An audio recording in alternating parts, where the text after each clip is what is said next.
eu sou filho de um pastor da Assembleia de Deus, que já não se encontra entre nós, que durante anos e anos, orou pela minha transformação. A homossexualidade, querido, hoje está muito forte. Nós precisamos realmente proclamar esse evangelho. Primeiro porque homossexualidade não é doença.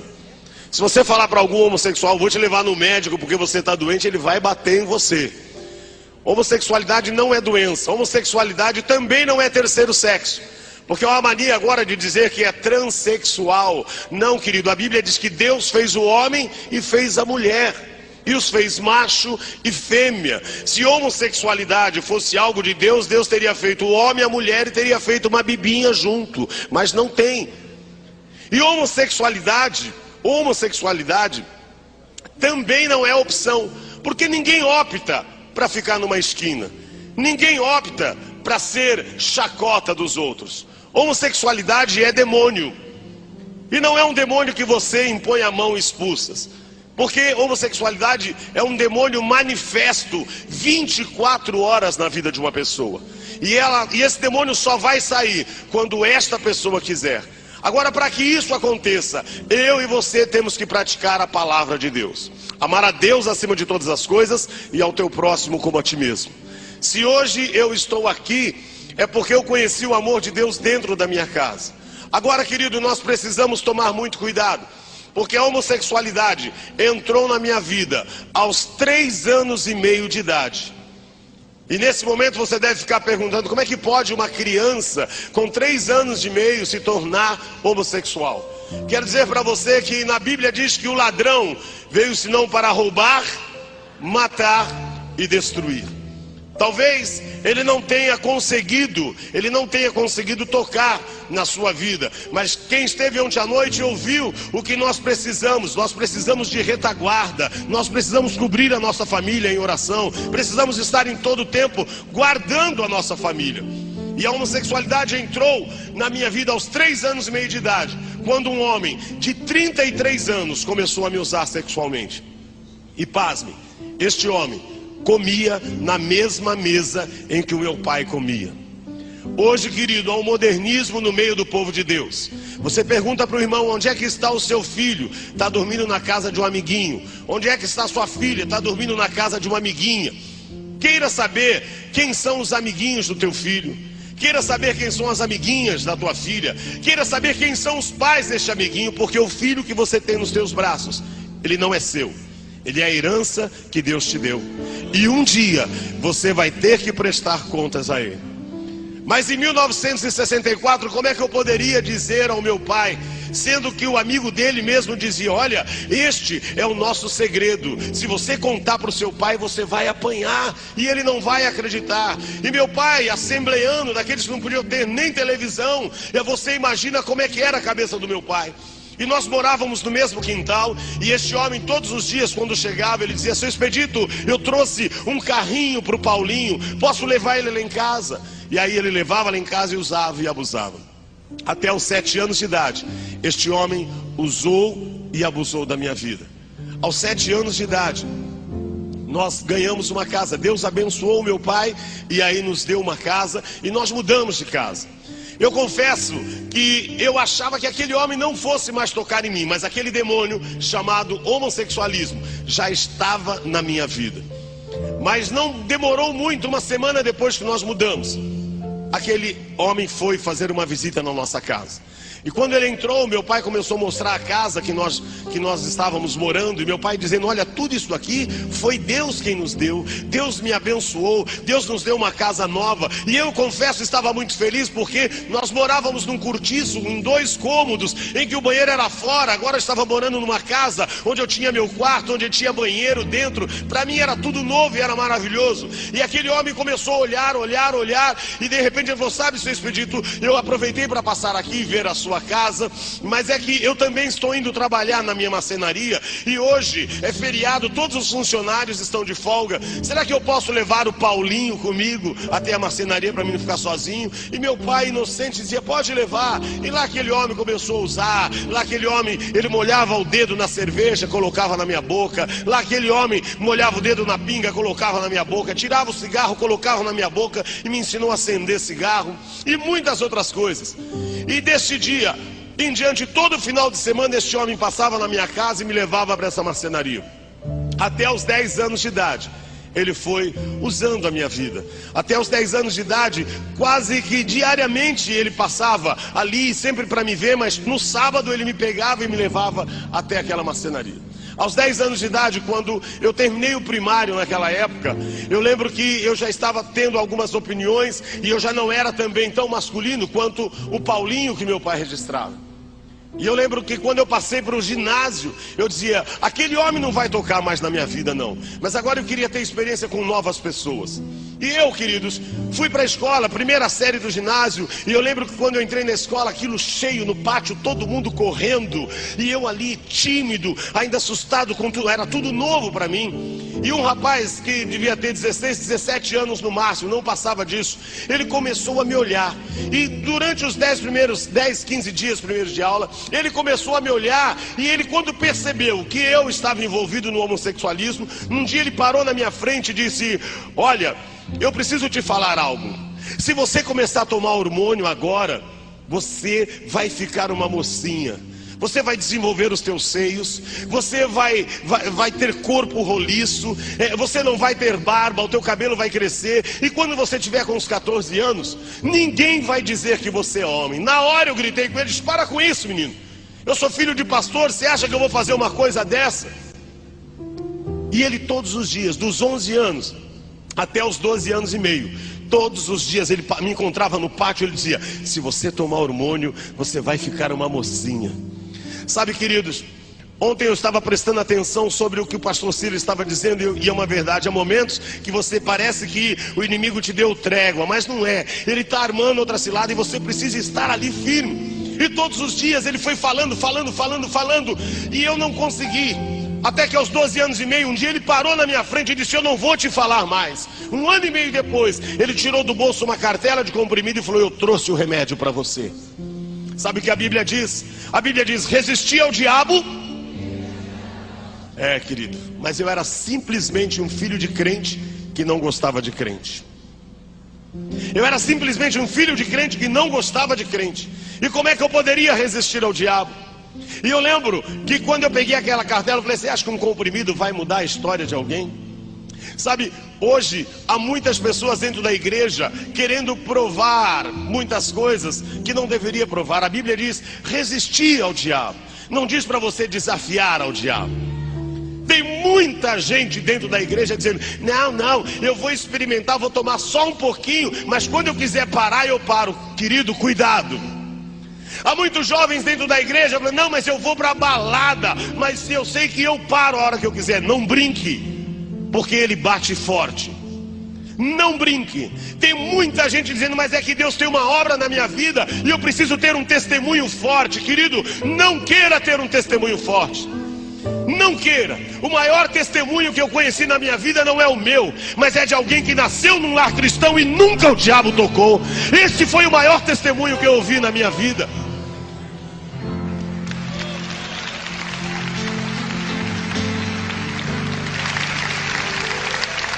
O maior testemunho que você pode ter é que nunca o inimigo tocou na sua vida. Eu fico olhando muitos jovens, eu preciso ter experiências lá fora. Não, querido, busque as suas experiências dentro da igreja. Dobre o seu joelho e busque ao Senhor, que Ele te dará experiências maravilhosas. E eu não conhecia e nem queria ouvir o meu pai falar disso. E comecei a tomar aquele comprimido. Quando eu comecei a tomar aquele comprimido, foi justamente dizendo, isso aqui não vai acabar, não vai fazer nada comigo. Tomei um dia, tinha que tomar um por dia. Durante os 10 primeiros dias fui tomando e nada acontecia. Mas vou tomar o resto da cartela. Com 22, 23 dias, um dia eu acordei de madrugada com uma dor no peito horrorosa, achando que eu ia morrer. 4 e pouco da manhã eu levantei com aquela dor no peito, meu peito inchado. E eu disse, dia eu vou morrer. Mas eu não podia chamar o meu pai, não podia chamar minha mãe. E aí eu fiquei na cama gemendo.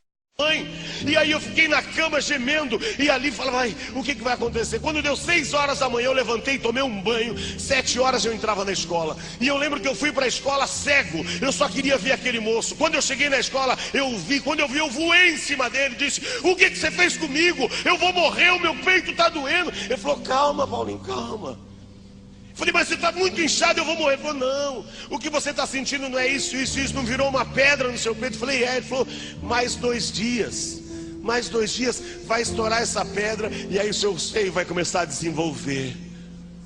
E eu falei, mas e agora? E o meu pai, ele tirou uma faixa, daquelas que a gente enfaixa quando machuca, e falou, põe uma faixa no seu peito.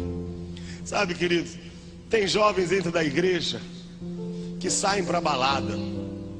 Vão pra balada, sabe, mentem pra pai e mãe. Aí tomam umazinha, experimenta, fuma um cigarro. Depois quando volta, bota uma balinha house na boca ou um cravo, achando, mãe, tudo bem? E entra por quase, minha mãe não conhece nada, meu pai não conhece nada. Deixa eu falar uma coisa pra você, amado. Se tem alguém que te conhece, é a tua mãe. Ela carregou você 9 meses. A maneira que você pisa na porta da tua casa, ela sabe o que você fez ou o que você deixou de fazer.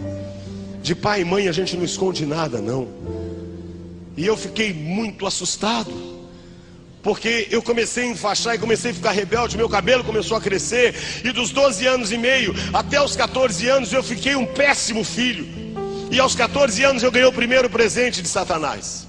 Primeiro dia de aula na escola.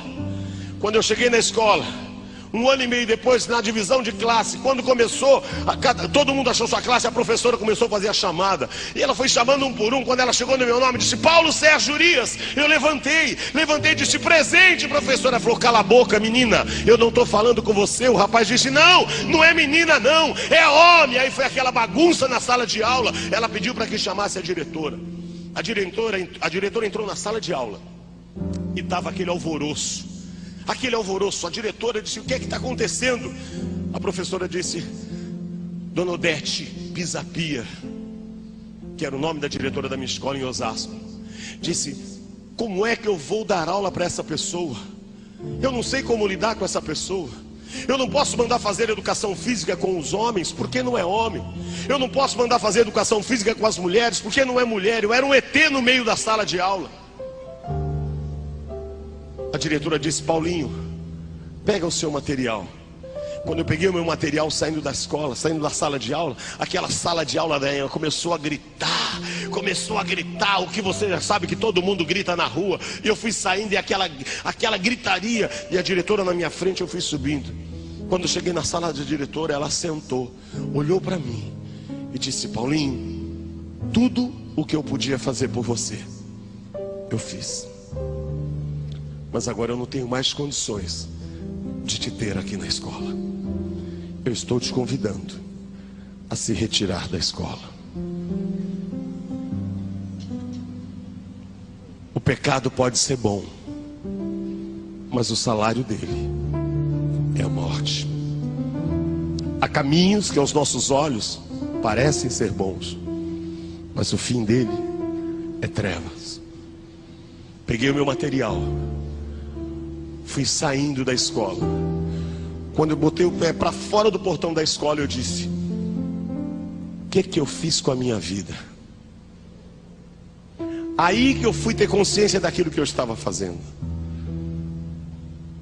Comecei a sair, me distanciar da escola, e a lágrima descia,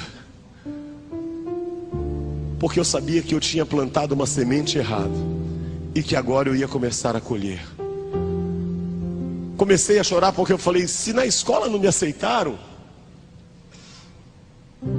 será que o meu pai, pastor da Assembleia de Deus, vai me aceitar? Se na escola eu fui expulso, qual é o pai que é pastor que vai querer ter um filho homossexual dentro de casa? Eu não sei como é que você veio para este congresso. Talvez muitos possam estar aqui dizendo, quando eu voltar, o que vai ser da minha vida? Eu quero dizer algo a você. Não importa se teu pai, não importa se tua mãe, se os teus amigos te abandonarem, há alguém que não abre mão da sua vida.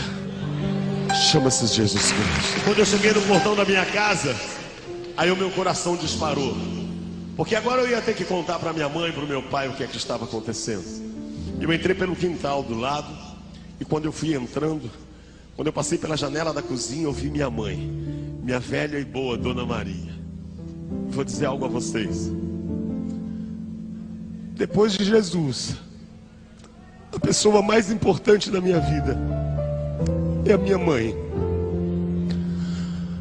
Quando eu entrei na cozinha, minha mãe disse: o que você está fazendo aqui, menino? Você tinha que estar na escola. Eu disse: mãe, eu fui expulso da escola. E comecei a contar por que eu tive que sair da escola. Ela não parou de mexer a comida, uma lágrima descia e ela não disse uma palavra. Eu disse a ela: onde é que está meu pai? O teu pai está no quarto lendo a Bíblia. Da cozinha até o quarto dos meus pais, eu passava pelo meu quarto. Passei, peguei umas peças de roupa, coloquei numa mochila, porque eu dizia: meu pai vai me mandar embora de casa, então eu já vou fazer a mochila. Fica mais prático. Quando eu cheguei na porta do quarto, a porta estava fechada. E eu bati na porta e escutei quando meu pai disse: entra, está aberto. E aí quando eu abri a porta, meu pai estava sentado na cama lendo a Bíblia. Eu disse: pai, eu quero falar com o senhor. Ele não levantava a cabeça, mas eu escutava ele dizendo: fala. Mas eu queria que ele olhasse para mim. Eu dizia: pai, eu quero falar com o senhor. Ele dizia: fala, mas ele não olhava para mim. Até que eu enchi de coragem e disse: pai, eu quero lhe pedir perdão. Ele parou de ler imediatamente, levantou a cabeça como quem diz: perdão do quê? Você saiu de manhã para ir para a escola e quer me pedir perdão? Eu olhei para ele e disse: pai, eu quero lhe pedir perdão, porque eu não sou o filho que o senhor pediu a Deus. Eu sou homossexual, eu gosto de homem, e é por isso que eu quero que o senhor me perdoe, porque eu vou embora de casa, para que ninguém na igreja fique falando que o filho do pastor é homossexual, para que os teus amigos não fiquem rindo do senhor. É por isso que eu vou embora. Então, eu quero que o senhor me perdoe, que eu estou indo embora. Quando eu viro as costas, ele me chamou. Quando ele me chamou, eu voltei. Ele falou: dá a sua mão, filho. Quando eu dei a minha mão, ele pegou a minha mão e deu um beijo. E falou: olha para cima. Eu olhei para cima, não vi nada, mas eu escutei quando ele disse: Jesus te ama, e eu também te amo. E tudo que você tiver que passar, você vai passar debaixo do mesmo teto que eu, porque você é a herança que Deus me deu.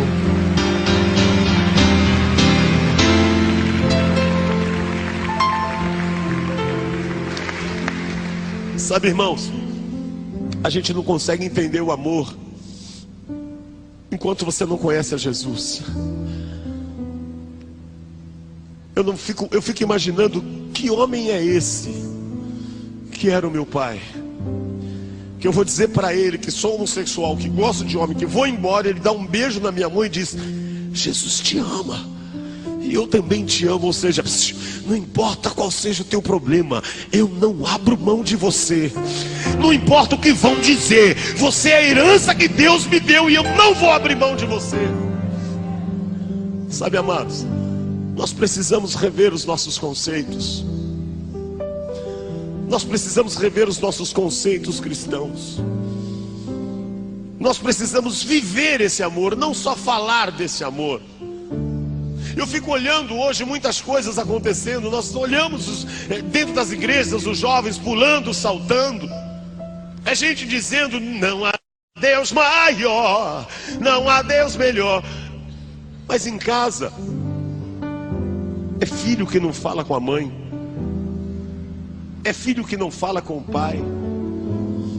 E a Bíblia diz: filho, honra teu pai e tua mãe, para que se prolongue os seus dias na terra. A gente vê pai dentro da igreja cantando hino, chorando, mas em casa também tem pai que não fala com o filho. Tem pais que, porque os filhos não estão dentro da igreja, estão profetizando desgraça na vida deles. Tem pai porque o filho está bebendo, está nas drogas, está dizendo: aquilo vai para o inferno. E eu lembro de pessoas dizendo, crentes dizendo para minha mãe: a Paulette já é do capeta. Minha mãe dizia: não, eu não gerei filho para o capeta.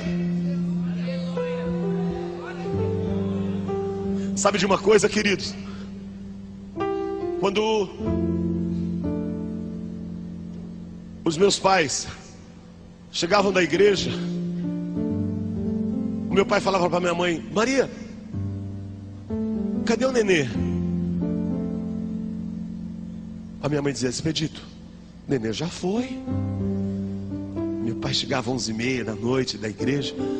Aí ele falava assim: Maria, abre o portão. Minha mãe dizia: Expedito, onde você vai 11h30 da noite? Eu vou buscar a herança que Deus me deu.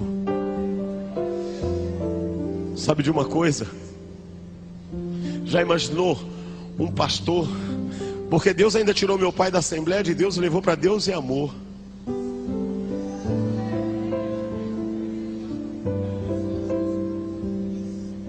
Meu pai pegava o carro 11h30 da noite e vinha para as Bocas. Eu ficava aqui na Rego Freitas, na Major Sertório, na Taliba Leonel, todas essas avenidas quando eu era travesti. E eu lembro que eu ficava, hoje você vê normal, mas naquela época, eu com 14 anos já estava nas esquinas. Quando meu pai chegava, eu só de bota, de calcinha com os seios de fora. Quando o carro do meu pai parava, os travestis gritavam: Paulette, o pastor! Não dava tempo de eu me cobrir. E eu pelado. Eu dizia: agora vai ser uma baixaria. Meu pai parava o carro na minha frente, descia, abria um sorriso e dizia: filho, Jesus te ama, e Ele mandou eu vir te buscar. Ele dava o braço e eu pelado, ele abria a porta do carro e eu entrava. Aí ele pegava um casaco e me cobria.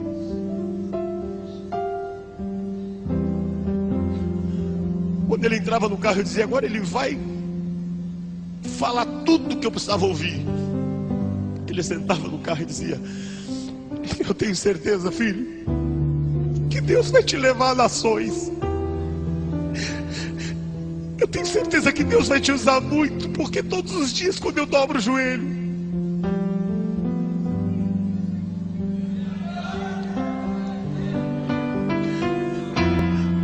os dias quando eu dobro o joelho, ele diz: não abandone a herança que eu te dei.